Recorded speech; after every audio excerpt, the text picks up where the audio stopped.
Long before the Greeks spoke of Hades and before the Egyptians mapped the underworld, the ancient Sumerians looked down into the earth and trembled. They called it Kur, the Great Below. It was a realm of dust and absolute darkness, where the dead ate clay and saw no light. But Inanna, the glorious queen of heaven and goddess of war, decided she would conquer it. She abandoned her temples, turned her back on the sky, and set her sights on the abyss.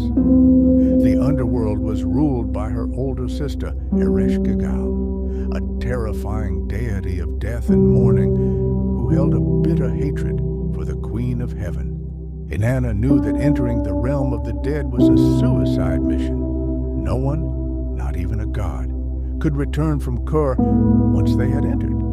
So, she prepared for war. She adorned herself with the Me, 7 sacred divine powers manifested as physical objects. She placed the crown of heaven on her head, wrapped lapis lazuli beads around her neck, strapped a golden breastplate to her chest, and held the measuring rod of rulership in her hand.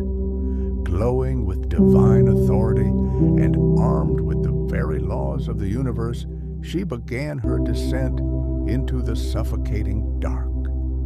At the very edge of the abyss, Inanna reached the gates of the underworld. She pounded heavily on the doors of hell, demanding entry. Neti, the chief gatekeeper of the underworld, appeared from the shadows. He asked why the Queen of Heaven would voluntarily come to the land of no return. Inanna lied, claiming she came to mourn her sister's husband. Neti, suspicious, told her to wait. He descended deeper into the dark and reported her arrival to Ereshkigal. The Queen of the Dead was furious. She commanded Neti to let Inanna in, but only according to the ancient laws of the underworld. The first gate creaked open. As Inanna stepped through, Neti reached out and removed the great crown from her head. Inanna demanded to know why she was being disrespected. Neti simply replied, "Quiet, Inanna. The ways of the underworld are perfect. They may not be questioned." At the second gate, Neti removed her lapis lazuli necklace. Again she protested, and again she was silenced by the absolute, immovable laws of death. With every gate she passed, the darkness grew heavier, and her divine light began to dim. The descent continued. At the third gate, her protective breastplate was stripped away. At the fourth, her golden ring. At the fifth, her measuring rod of authority was taken from her hands. Inanna, the fierce goddess of war, was being systematically dismantled. Her weapons, her armor, and her divine protections were useless here. The underworld cares nothing for earthly titles or celestial power. Death is the great equalizer. Stripped of her defenses, Inanna was no longer a conqueror. She was a prisoner, marching toward her own execution. At the sixth gate, her remaining garments were taken. Finally, the seventh gate opened. The final piece of clothing was stripped from her body. Inanna, the Queen of Heaven, walked into the throne room of the underworld entirely naked, bowed low, and stripped of all her power. She stood in absolute darkness before the throne of Ereshkigal. Surrounding the throne were the Anunnaki, the 7 dread judges of the underworld. They fixed their eyes upon her, the eyes of death.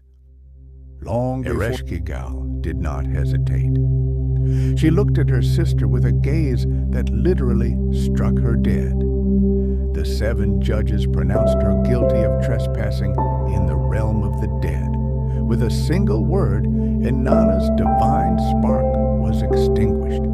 The vibrant, powerful Queen of Heaven was instantly turned into a lifeless corpse. Ereshkigal ordered her sister's body to be hung on a meat hook on the wall, left to rot in the absolute dark. The underworld had won.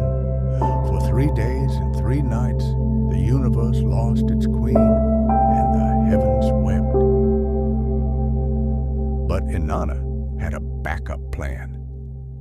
Before she left, she had instructed her loyal servant to beg the high gods for help if she didn't return. Only Enki, the god of wisdom, answered.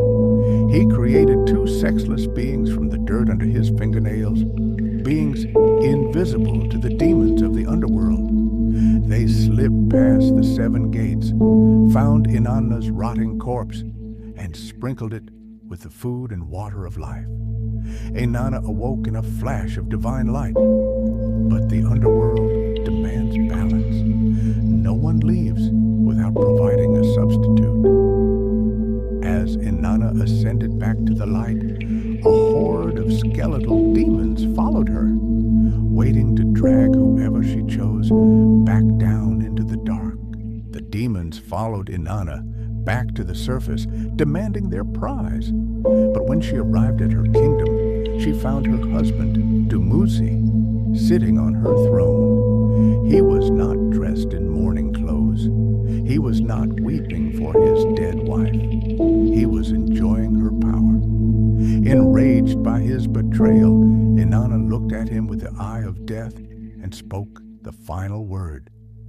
"Take him," she commanded, and so the Queen of Heaven reclaimed her throne while her husband was dragged screaming into the dark. The underworld had its substitute, and the cosmic balance was restored. The story of Inanna is a stark reminder from the ancient world that no matter how high you rise, the abyss is always waiting just beneath your feet.